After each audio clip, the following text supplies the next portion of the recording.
po sa lahat guys, magandang araw po sa inyo lahat. For today's video, mag-unboxing tayo ng my new GoPro guys. In-order ko ito sa TikTok. Kasi sa TikTok kasi guys, para sa akin lang ha, maganda kasi yung quality. Kapag bumili ka doon, what you see is what you get talaga. Maganda yung kapag damit yung in-order mo, kung ano yung nakikita mo doon, talagang yun yung darating. At saka subok na ako doon guys sa mga shop sa TikTok. So usually doon talaga ako nag-order ng mga item, mga damit, laruan, at saka ito. So, start na tayo guys ha. Tapos meron ako dito memory card na ang brand niya ay Baven. So, actually guys, bumili na ako ng memory card para dito. Same sila ng shop na binilhan ko ng memory card at saka itong GoPro ko. Ang problema guys is nawala yung memory card ko. Nung tumawag yung delivery driver sa GNT, sabi niya, ma'am, nawala ko po yung yung memory card mo kasi maliit siya, baka naano sa hangin, ganun ba? Sabi ko, hala, sa ano yun? Para yung sa GoPro ko, same sila ng shop. So, halos magkasabay sila dumating. Sabi niya na, ma'am, hindi ko talaga sinasadya. Hayaan niyo po, ma'am, ako yung magbabayad ng item na yun. So, wala na, hindi na ako nakaimik kasi parang nadismaya ako kasi hinintay ko yun para dito yun sa GoPro ko, para sa pag-vlog ko. Pero napag-isipan ko na, sabi ko sa sarili ko, ay, ba't naman ako magagalit? Hindi naman yun sinasadya ng delivery driver. Ayaw ko rin mag-report kasi, alam nyo guys, galing din naman ako sa hirap. Sabi ko, kung magre-report ako, baka mawalan ng trabaho, hindi naman sinasadya ng tao. Yun lang yung pinagkukuhanan niya ng pagkain, di ba, ng pang-araw-araw. Bilang isang delivery driver, mahirap din kaya yun. So sabi ko sarili ko, ay, yaan mo na. Makikita lang naman yung pera. Pero yung trabaho ng isang tao, may pamilya din yun So, kanina, dineliver ito sa akin ng same person na nag-deliver ng memory card ko na nawala niya. Binigyan ko siya ng tip, di ba? Saan ka pa nun? Ang nakaka-proud pa guys is, lahat ng delivery driver ng Shopee, TikTok, GNT, at saka iba pang mga delivery driver. Ang nakakatuwa guys is hindi na sila tumatawag sa akin. Siguro magibilang mo lang kung may tumatawag sa akin, 2, 3 lang, pero mostly sa kanila guys, hindi na sila tumatawag, diretso na dito sa bahay. Kasi alam niyo guys, kapag maganda yung pakikitungo nyo sa isang tao at naiintindihan mo yung trabaho nila, yung hirap nila, talagang maganda din yung pakikitungo nila. Pwede na lang sa iba kasi meron talagang iba na kahit maganda yung pakikitungo mo, hindi pa rin yung hindi same yung pag nila sa'yo, pero okay lang yun. So, yun lang yung gusto ko i-share sa inyo. So, yan nyo na, huwag nyo na silang anuhin kung may reklamo man, huwag nyo na, malaki man o maliit, huwag na lang siguro natin, palipasin na lang natin kasi kawawa din naman sila, diba? Yun lang yung pinagkukuhanan nila ng pagkain sa pang-araw-araw kasi may pamilya din yun Siguro, kaya sila nag-ano sa akin, hindi na mostly tumatawag pag may dinideliver. Text, oo. Kasi, every time na mag-deliver sila sa akin, every time na may i-deliver sila sa akin, binibigyan ko talaga ng tip. Minsan nga, kapag sabi, ma'am, pabili po ng sigarilyo, hindi ko na pinapabayad. Kasi diba, pampalipas din ng nila yun Minsan nga, binibigyan ko pa ng tubig kasi may tindahan ako dito. Nakakawa naman kasi intindihan ko yung sitwasyon nila. Ayun, yun lang. Gusto ko lang silang i-share. Masaya lang talaga ako sa mga delivery driver na mababait. Diba, kapag mababait yung mga delivery driver, ikaw na customer, talagang masisiyahan ka sa mga pakikitungo nila. Ayun. So, alam ko, hindi lahat ng tao, ay katulad ko na naiintindihan yung sitwasyon, sa kanila din yun. Nire-respeto ko rin yung mga taong ganun. Pero ang sa akin lang, huwag natin masyadong pairalin yung natin ba, galit kapag may nagkamali ng isang tao, lalo na yung mga delivery driver. So ito na guys, ang bago kong nabili na dual screen handheld action camera, record your life, share the joy. So, ito siya guys. Yay! First time ko magkaroon ng ganitong klaseng GoPro. Usually kasi noon yung GoPro ko is yung square lang na form. Ito, first time ko magkaroon ng ganito. Ang dami niyo guys, inclusion, marami siya accessories sa loob. So, dito, pre-record, wifi, remote control. Oh, may remote control pa guys. So, hindi tayo mahihirapang take ng videos or pictures. So, pwede lang natin siya i-click ng ganun. Tapos, ang nakaganda dito guys is, dual camera, dual screen, at saka, may new siya. Pwede mo siya ma-zoom in, zoom out, touchscreen, ganun. At saka, 4K Ultra HD. 48MP photos. Ang ganda, diba? So, ito na guys, mag-start na tayo. Buksan na natin.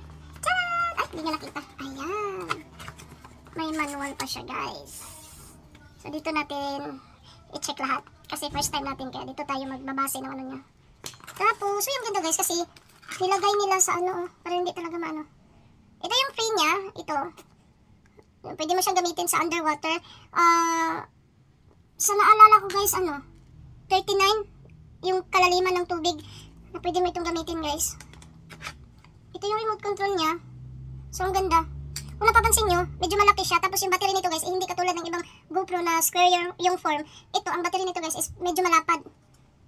nag-try akong bumili ng ano, ng charger niya ba, doon sa shop talaga na binilhan ko. Sabi niya, wala pa daw ano, wala pang available. Ito yung battery niya guys. Medyo malapad siya guys. Oh. Ito. Ayan. Tapos, buksan natin dito na part. Ayan yung box niya. Tapos, ito yung mga accessories niya. Ang laman dito is yung mga accessories niya. Shoo, ang dami guys. Tingnan niyo, ang dami. So, ayun. Ito yung ano niya. Hindi ko na siyang familiar dito guys. Pwede ito, sa pagkakalam ko, pwede mo siyang ilagay sa motorcycle, sa bicycle, yun. Tapos, pwede mo rin siya dito ilagay sa ano, sa, ano ba, sa wrist mo. Yun yung pagkakalam ko. Ito, yung ano niya, box niya. Pag nilagay mo siya sa ano, tripod. Ito pa. Tingnan ko pa yung manual niya guys. Ito. Tapos pwede din siya ilagay sa helmet. So, di ba? Ito pa. Meron pa siyang ano ba to, screwdriver. Tapos ito. Tapos yung cable niya guys, yung USB cable niya na Type-C. Kung napapansin nyo yan, Type-C yan. Charging cable. Type-C. Tapos may free ano siya guys. May free siya na handle. Handle at saka stand. O, diba? Double purpose siya. Tapos may bag pa, wow. Ito yung ano niya guys. Yung para saan nga ito? Parang pwede mo siyang ilagay sa ano mo. Hindi ko pa alam kung paano ito i-assemble guys. Ayan o. Ang dami niyang ano. Isa, dalawa, tatlo, apat. Tapos mayroon siyang sticker. And then yung bag, o see? Protective. So pag nagbablog ako, dito ko lang siya ilagay. O ayan. Hindi siya masisira. Pero plano ko guys, ano, bibili ako ng screen protector para sa ano. Tapos mayroon pa o. So try natin buksan yung GoPro guys. Try natin i-open. At saka ilagay yung memory card. Buksan natin. Dandan lang tayo kasi hindi pa talaga ako familiar sa ganitong GoPro guys. Ayun. So para maninibago ako guys. Getting started. Peel off the films on the camera screen. So kailangan tanggalin siya guys. Ito yung ano niya, plastic niya sa screen. Tapos camera lens of the camera and the waterproof case. Make sure battery is full of power for the first time use. Oh, so kailangan natin siya charge pagkatapos natin ma-install. Format your micro SD card not included firstly in the camera before using. So,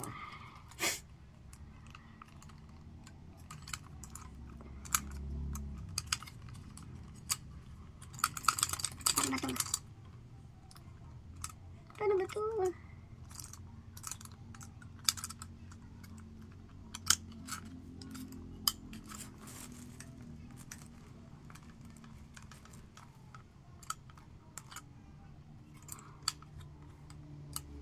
Ano siya?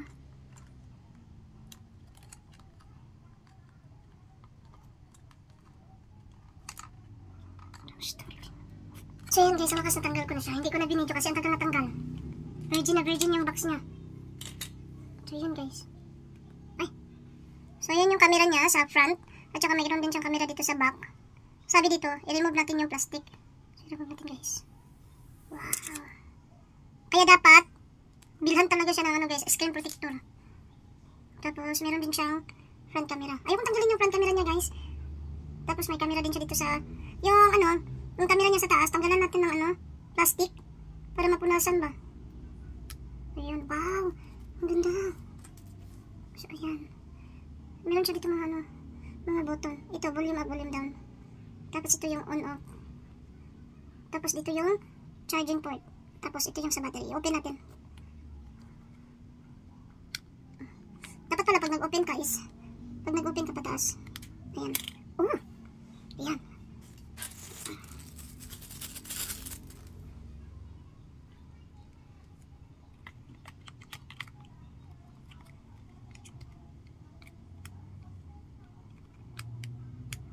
Ayan. Try natin siyang i-on.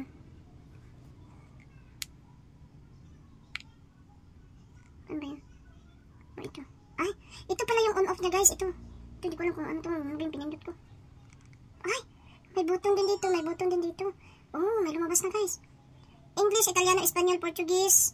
Tingnan niyo guys. Natatouch siya guys. Ah, ganda. So dito tayo sa English. Ayan. Confirmation key, short press, take photo, start recording, end recording, long press, enter recording modes. Ah, ito pala yun.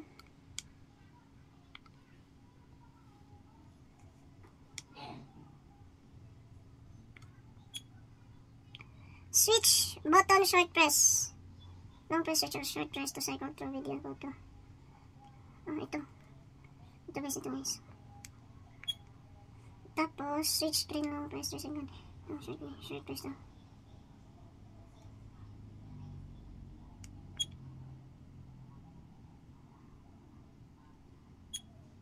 Oh, para siyang cellphone. Ang liit na, parang mini, ano lang ba? Slide area up, down to zoom. So, yan. Tap this area to select. Tapos, ano guys, dito ka sa settings. Ayan, scan. Paano to? Ah, yun na. Ayan siya guys. Tapos, naon yung camera sa...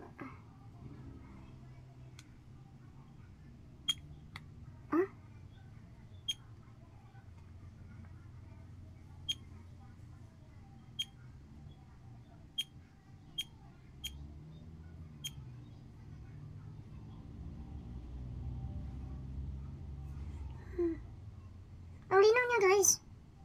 Ang linaw niya.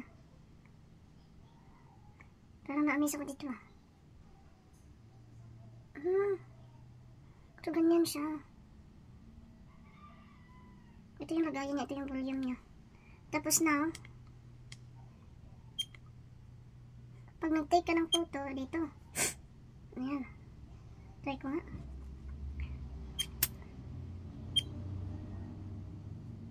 Ano yung ibig sabihin no? Wala.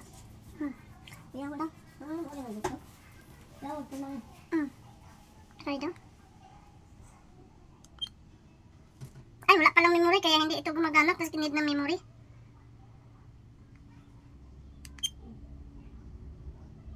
Ah, doon ka lang mag-switch mode.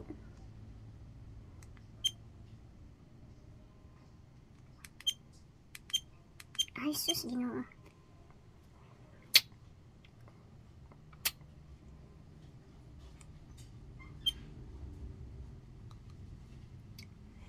Ngayon, hanapin natin yung ayun yung lagayan ng memory guys. Pero, kailangan natin tanggalin yung paano ba yung pag-format nito. So, ayan guys, nalagay ko na yung memory dito. Nalagay ko na yung memory nasa ilalim. Need ko pa siyang i-turn off. Pwede na siya hindi turn off, pero gusto ko siya i-turn off bago ko ilagay yung memory card kasi niremove ko muna yung battery niya bago ko nilagay yung memory card. So, ngayon, i-turn on natin guys. So, try tayong mag-picture at mag-video. Kung anong kalalabasan ba. Mga guys, handy lang niya. Para ng cellphone. Ayan. So, ngayon, try natin na mag-video.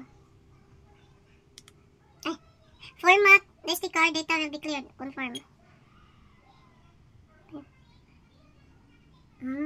Need pala siya format yung SD card bago mo siya gamitin. Ang nakakaganda guys is meron talaga nakalagay bago mo siya yan. So now, try natin i-video. Hi guys! For today's video, nag-try na ako ng aking new GoPro guys. Tapos, saan makikita?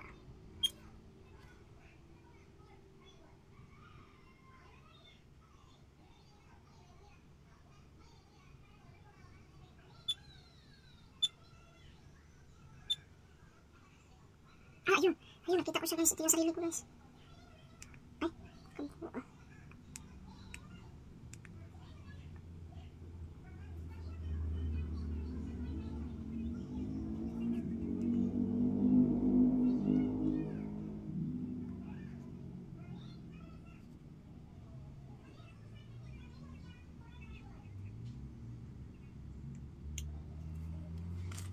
So yun guys, tapos na tayong mag-unboxing. So lilipitin na natin siya guys kasi ano yun pa to? Mag-study pa ako nito. Sana maganda yung quality ng ano niya. Sound niya ba? Yung volume, yung ano niya. Ayoko kasi yung basag. So thank you so much for watching guys. Don't forget to like and subscribe to my YouTube channel po. And hit the notification bell button so para ma-update kayo sa mga upcoming videos ko. Thank you! Bye bye!